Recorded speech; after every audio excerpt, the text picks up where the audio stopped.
For today's video mga kaibigan, ibida natin ang tamban na tuyo na napakasarap.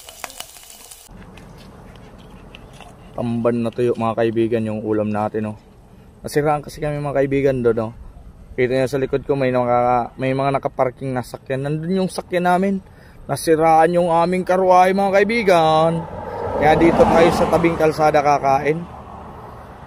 Kasi may ulam naman tayo. Tamban na tuyo mga kaibigan. Tamban na tuyo. 1 week tayong tuyo mga kaibigan kasi wala pang sahod. Next week pa yung sahod eh. Kaya mag-test tayo sa tuyo.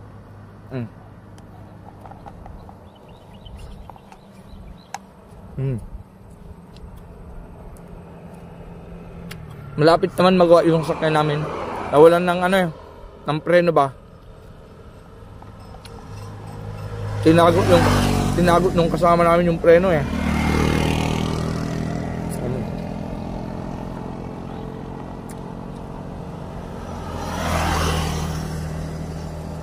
Masarap yung tamban mga kaibigan.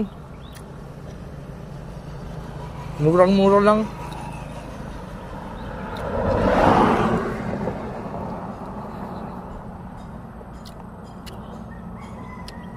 Dati mga kaibigan, nung bata pa ako mga kaibigan, almusal tuyo, tanghalian tuyo, hapunan tuyo.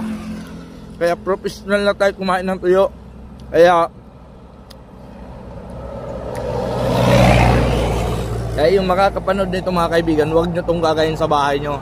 Kasi professional lang ang kumakain ng tuyo araw-araw. No, di advisable to sa mga hindi professional. Baka magkasakit kayo sa niyan, sa kalusugan nyo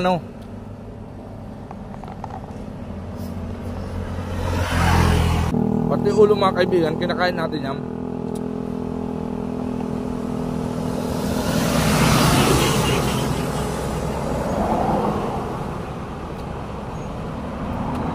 Masarap pa sa ito mga kaibigan kung may suka. Kaso wala tayong pambili ng suka.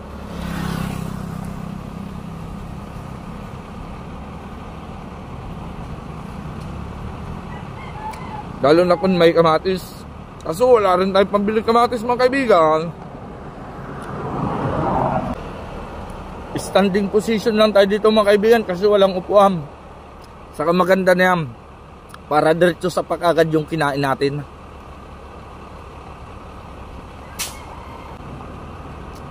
Last one na mga kaibigan masarap na to kasi last na. Sarap talaga.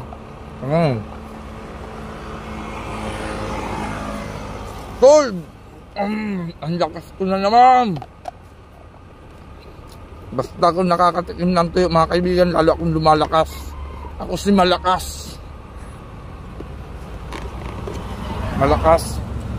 Malakas ang dating, malakas ang tama. Joke lang mga kaibigan. Malakas lang uminom ng tubig.